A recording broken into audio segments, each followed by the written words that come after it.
Salut à tous, aujourd'hui nous allons parler des méga-bassines. Ce nom vous dit peut-être quelque chose. En effet, c'est un sujet d'actualité en ce moment. Si tu as suivi les infos, tu te rappelles sûrement que le 25 mars, une manifestation interdite contre le projet de méga-bassines dans les Deux-Sèvres s'est transformée en un violent affrontement avec les forces de l'ordre. Et ça tapait fort. Mais alors, pourquoi une telle manifestation a-t-elle eu lieu C'est une bonne question.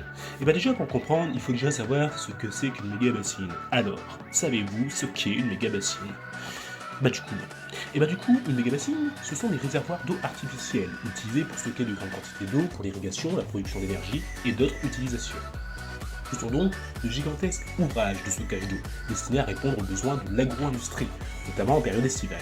Il s'agit d'énormes bassins artificiels classifiés et imperméables. Au visuel, on peut imaginer que c'est un petit lac bien sympathique, mais ce n'est pas du tout le cas. Mais en fait, elles viennent d'où cette idée de construire d'immenses ouvrages plastifiés qui retiennent l'eau? Mais en fait, les méga-bassines ont été développés dans les années 1950 pour répondre aux besoins croissants en eau dans les régions arides et semi-arides. Les premières méga-bassines étaient relativement petites, mais au fil des années, elles ont été construites de plus en plus grandes pour répondre aux besoins croissants en eau, forcément. Et c'est à partir de là que ça va peut-être poser problème pour la population. Et c'est aussi ce qui va créer un petit conflit entre les chefs de projet et la population. Ça marche comment du coup une méga-bassine? Et bien en fait, c'est très simple. Une méga-bassine fonctionne en stockant de grandes quantités d'eau dans un réservoir artificiel. Cette eau peut ensuite être utilisée pour l'irrigation, la production d'énergie, la gestion des inondations, la réduction de la sécheresse et d'autres utilisations. Les méga-bassines sont souvent équipées de pompes pour déplacer l'eau dans les canaux d'irrigation pour produire de l'énergie hydroélectrique. Cela va donc créer de forts avantages à la fois économiques et énergétiques. Bon, du coup, il y en a des avantages, et ils sont nombreux. Déjà, les méga-bassines permettent de stocker de grandes quantités d'eau pour une utilisation ultérieure, ce qui peut contribuer à la sécurité alimentaire en permettant l'irrigation des terres agricoles.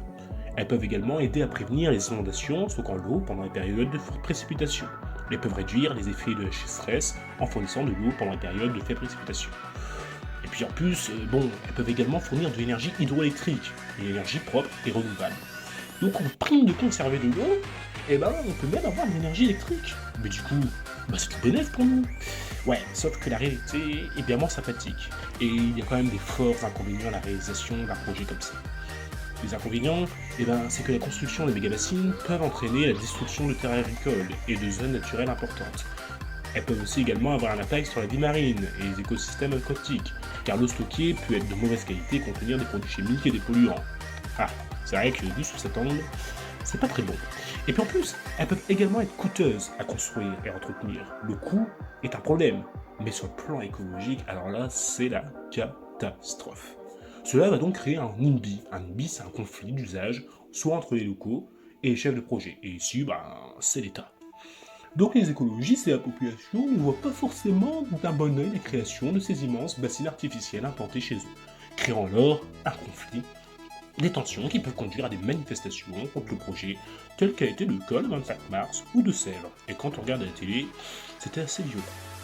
Mais alors, au final, les méga-bassines, ce sont quand même des outils importants pour répondre à des besoins en eau de la population mondiale croissante.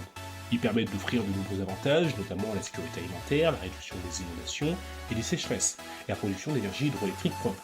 Mais cependant, il est important de reconnaître quand même qu'il y a des inconvénients potentiels des méga-bassines, notamment leur impact sur l'environnement et leur coût élevé. Et puis en plus, les méga-bassines doivent être utilisées de manière responsable et équilibrée pour répondre aux besoins croissants en eau tout en préservant l'environnement.